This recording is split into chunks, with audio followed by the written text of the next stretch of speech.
WH questions વિશે શીખીશું.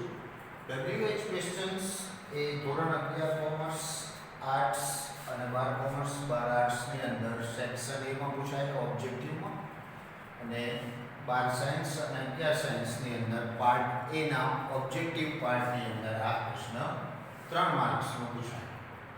તો WH ક્વેશ્ચન્સ એની અંદર આપણે કોઈ વાક્યની રચના નથી કરવાની, પણ આપેલા સેન્ટેન્સમાં અંડરલાઈન કરેલો શબ્દ જવાબમાં મળે એ રીતેનું પ્રશ્નાર્થ વાક્ય આપેલા 4 ઓપ્શનમાંથી આપણે પસંદ કરવાનું છે. તો વિદ્યાર્થી મિત્રો, કોઈ પણ પ્રકારના પ્રશ્નાર્થ વાક્યની વાક્ય રચના શું રહેશે કે સૌથી પહેલા જે તે WH ક્વેશ્ચન વર્ડ એટલે કે પ્રશ્નાર્થ સૂચક સર્વનામ, ત્યારબાદ કારણ દર્શાવવા માટે સહાયકારક ક્રિયાપદ, ત્યાર પછી વાક્યનો સબ્જેક્ટ એટલે કે વાક્યમાં જે કરતા હોય, ત્યાર પછી મુખ્ય ક્રિયાપદ અને અન્ય શબ્દ. તો અહીંયા જે છે સહાયકારક ક્રિયાપદ એ કારણદર્શક હોવાથી મુખ્ય વસ્તુ એ છે કે WH ક્વેશ્ચન વર્ડ નક્કી થઈ ગયા પછી સાચી વાક્ય રચના પસંદ કરવા માટે સાચું સહાયકારક ક્રિયાપદ એ ઓપ્શનમાં હોવું જરૂરી છે. તો સહાયકારક ક્રિયાપદો જો કાળ પ્રમાણે જોઈએ તો સાદા વર્તમાન કાળ માટે હશે ડુ અથવા ડઝ, સાદો ભૂતકાળ હશે ત્યારે ડીડ, ભવિષ્યકાળની અંદર હશે શેલ અથવા વિલ, અને કોઈ પણ પ્રકારના ચાલુ કાળની અંદર ચાલુ વર્તમાન હશે તો એમ ઇઝ આર, ચાલુ ભૂતકાળ હશે તો વોઝ અથવા વેર, પૂર્ણ કાળની અંદર પૂર્ણ વર્તમાન હશે તો હેવ અથવા હેઝ, પૂર્ણ ભૂતકાળની અંદર હેડ. આ પ્રમાણેના સહાયકારક ક્રિયાપદો WH ક્વેશ્ચન વર્ડ પછી આવવા જોઈએ. એટલે કે આપેલું વાક્ય જે છે સાદા વર્તમાન કાળનું હોય અને એમાં પણ ક્રિયાપદ મૂળરૂપ આપેલું હોય તો WH પછી એમાં ડુ હોવું જોઈએ. આપેલું વાક્ય SES વાળા ક્રિયાપદ વાળું હોય તો WH પછી પ્રશ્નાર્થની અંદર ડઝ હોવું જોઈએ.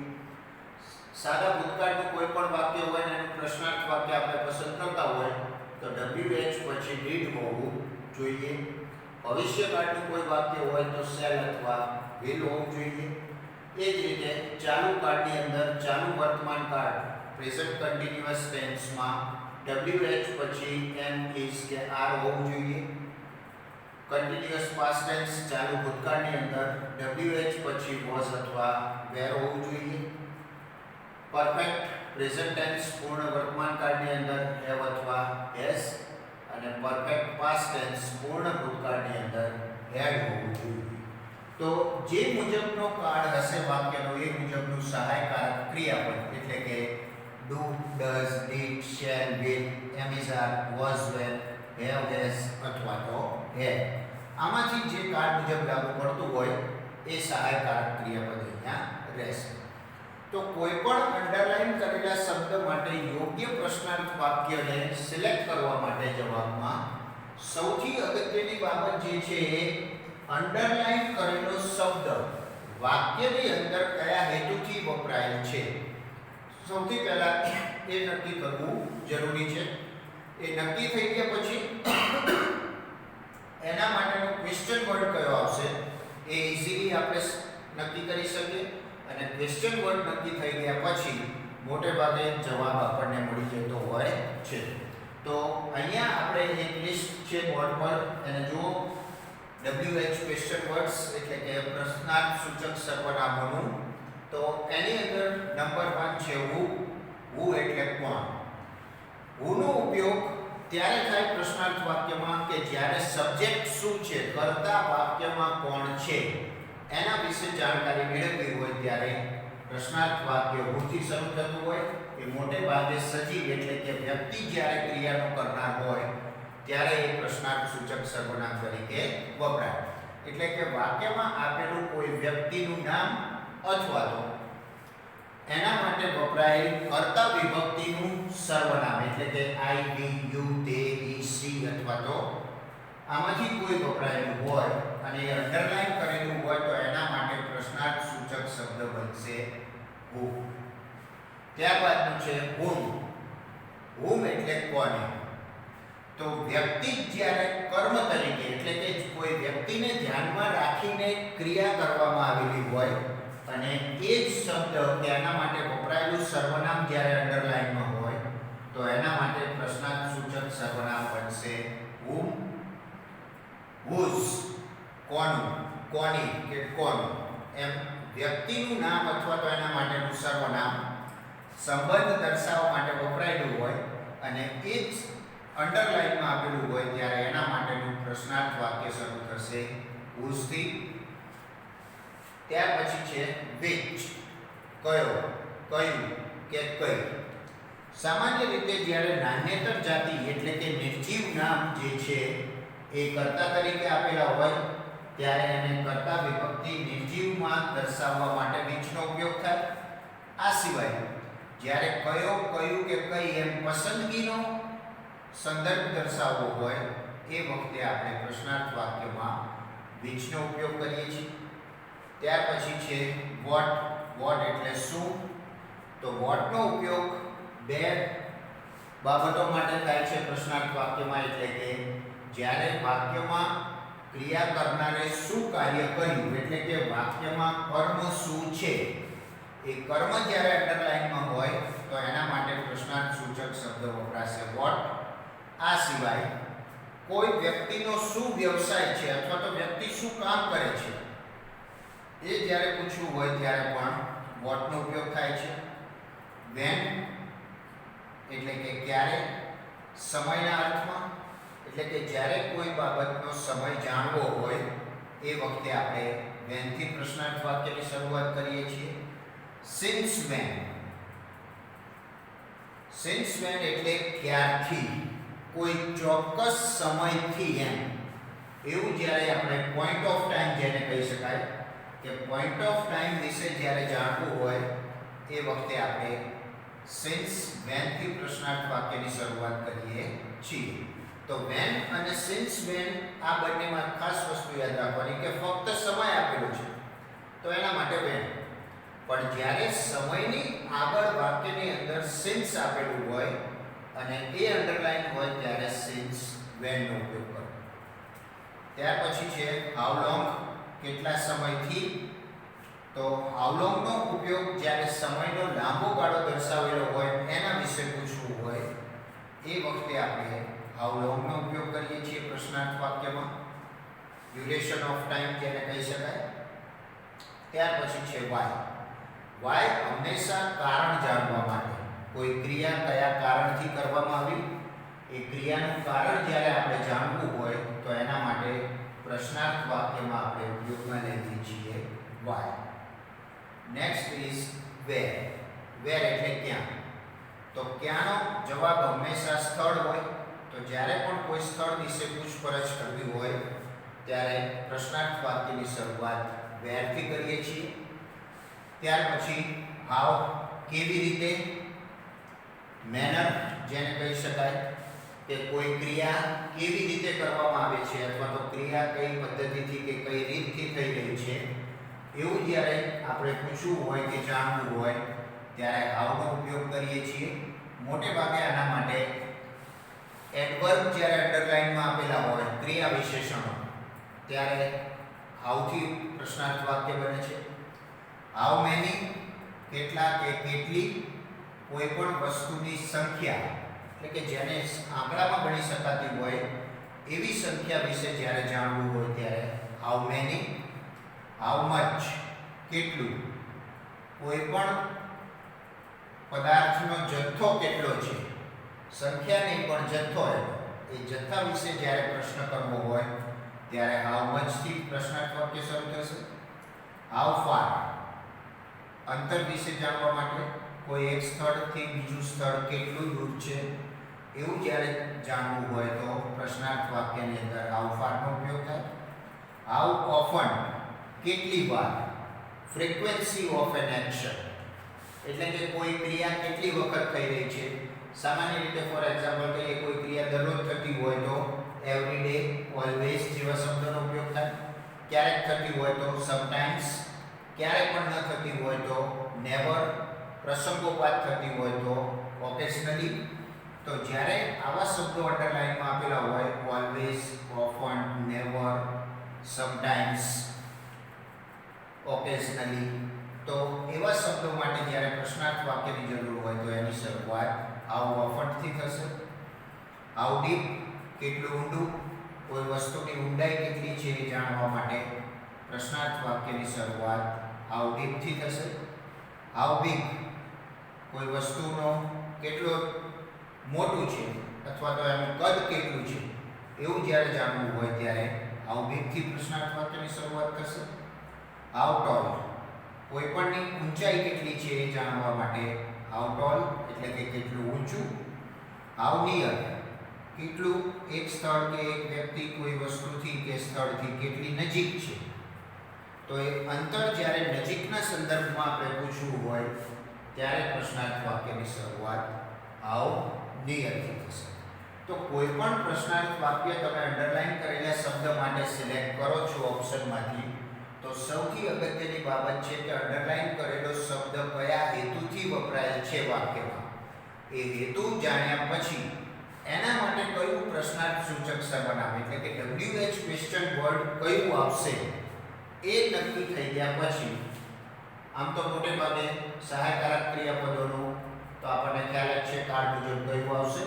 તો એ અંડરલાઈન કરેલો શબ્દ શું દર્શાવે છે અને એના માટે કયું પ્રશ્નાર્થ શબ્દ આવે એ નક્કી થાય એટલે આપણને ચાર ઓપ્શનમાંથી જવાબ ઈઝીલી મળી જાય છે.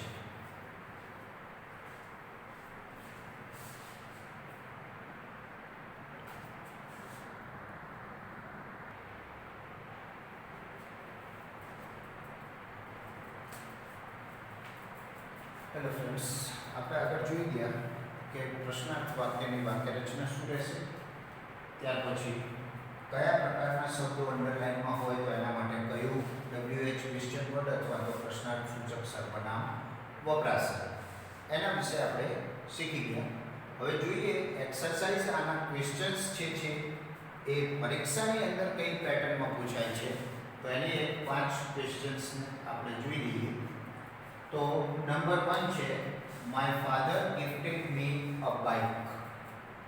આ વાક્યમાં ક્રિયાપદ છે ગિફ્ટેડ જે સાદો ભૂતકાળ દર્શાવે છે, સિમ્પલ પાસ્ટ ટેન્સ, અને અંડરલાઇન કરેલો શબ્દ આપણને આપેલો છે અ બાઇક. તો મારા પિતાજીએ મને બાઇક ગિફ્ટ કરી.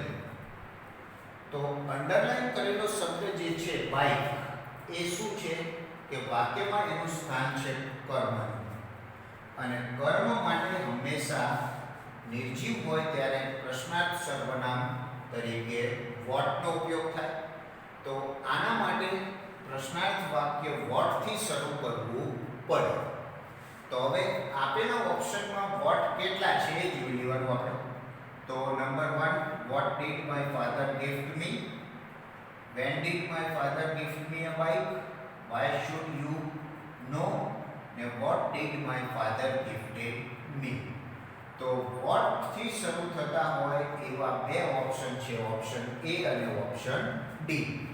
તો હવે બે સરખા પ્રશ્નાર્થ સૂચક સર્વનામ વાળા ઓપ્શન છે તો એની વાક્ય રચના સાચી કઈ એ જો આપણે સરખાવી હશે તો સાદા ભૂતકાળ માટે આપણને ખબર છે કે સૌથી પહેલા WH અને સહાયકારક ક્રિયાપદ તરીકે did હોવું જોઈએ. તો આ પ્રમાણેની જે વાક્ય રચના હશે એટલે કે WH did કરતા મુખ્ય ક્રિયાપદનું મૂળ રૂપ એ વાક્ય રચના સાચી. તો જોઈએ આપણે કે what પછી અહીંયા did આપેલું છે, ત્યાર પછી my father સબ્જેક્ટ છે, gift ક્રિયાપદનું મૂળ રૂપ થઈ ગયું gifted ના બદલે, અને me. જ્યારે ઓપ્શન ડી ની અંદર what did my father gifted. હવે જ્યારે did નો ઉપયોગ વાક્યની અંદર થયેલો હોય પછી જે મેન વર્બ જે છે મુખ્ય ક્રિયાપદ જેને આપણે ઓળખીએ છીએ એ ક્યારે પણ ભૂતકાળના રૂપમાં રહેતું નથી, કારણ કે એ સમયે ભૂતકાળ દર્શાવવાનું કામ ડીડનું હોય છે. તો આપણે વાક્ય રચના એવી પસંદ કરવાની છે કે WH પછી ડીડ પણ હોવું જોઈએ અને મુખ્ય ક્રિયાપદ મૂળ રૂપમાં હોવું જોઈએ. તો એવું ઓપ્શન છે what did my father gift me. તો અહીંયા સાચું ઓપ્શન આવશે એ. ત્યાર પછીનું સેકન્ડ સેન્ટેન્સ છે Salim join a job with a view to helping his father.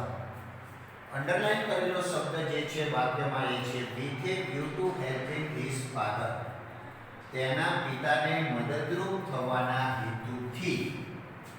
તો સલીમે જોબ જોઈન કરી તેના પિતાને મદદરૂપ થવાના હેતુથી.